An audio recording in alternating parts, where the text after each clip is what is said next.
홍보라인 교체와 직제 개편에 이어 고강도 감찰까지 더해지면서 초긴장 상태였던 용산 대통령실. 이번에는 홍지만 정무 1비서관과 정윤호 정무 2비서관 등 정무수석실 산하 비서관 2명이 동시에 사의를 표명했습니다. 내부 문건 유출 혐의를 받는 시민사회수석실 소속 비서관의 징계 수위를 정하는 인사위원회도 새 정부 출범 이후 처음 열렸습니다. 9월 정기국회를 앞두고 대통령실이 대대적인 조직 재정비에 나선 건데 추석 전까지 비서관급 참모진을 10명 이상 개편할 것으로 예상됩니다. 윤 대통령은 대통령실은 유능해야 하고 자세와 역량에서 최고여야 한다며 이번 쇄신의 배경을 강조했습니다.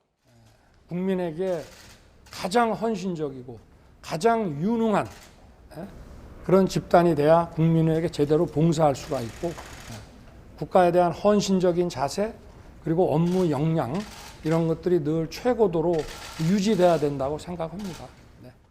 대통령실 관계자는 YTN에 윤 대통령이 휴가를 다녀온 뒤 일을 잘하는 것이 중요하다고 판단했고 결단한 것으로 보인다고 설명했습니다. 다른 관계자는 윤 대통령이 최대한 자기 사람을 안고 가는 스타일이지만 임계치에 다다른 것으로 생각된다고 말했습니다. 쇄신은 여기서 그치지 않을 전망입니다. 대통령실 고위 관계자는 YTN에 조직 진단을 통해 확정된 일이라며 특정 부서뿐만이 아닌 모든 부서가 겪게 될 일이라고 분위기를 전했습니다. 특히 또 다른 관계자는 브리핑을 통해 국민 관점에서 부족한 부분이 있다면 끊임없이 보완하고 채워나가야 하고 이는 지위 고하 없이 적용된다고 했습니다.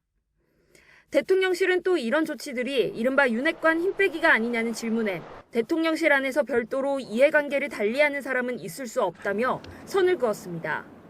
국정 동력을 끌어올리기 위해 고강도 감찰과 업무 진단에 나선 대통령실, 수석실별로 혹은 수석급까지 추석 전 대규모 교체는 현실화할 것으로 보입니다. YTN 박서경입니다.